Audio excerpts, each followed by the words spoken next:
Les principaux résultats, c'était une réflexion sur comment la parole s'exprime dans les métropoles intermédiaires, dans ces grandes villes.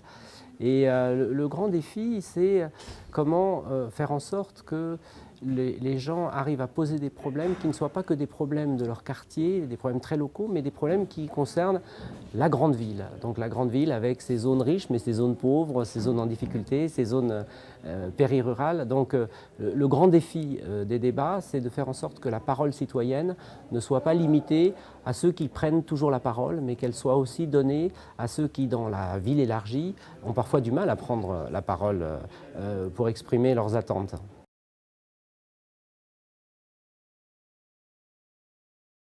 Toute la question, c'est de trouver à la fois les relais, trouver les structures, trouver les lieux pour que cette parole s'exprime.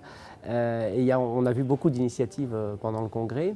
Il y a une vraie difficulté. Il y a une vraie difficulté notamment à dialoguer avec les instances politiques. C'est peut-être le point que je retiendrai moi de ce colloque, c'est on est dans une crise de confiance avec le politique et on a du mal à trouver des institutions qui arrivent à entendre cette parole, y compris sur les sujets très difficiles comme la pauvreté, l'immigration, la violence.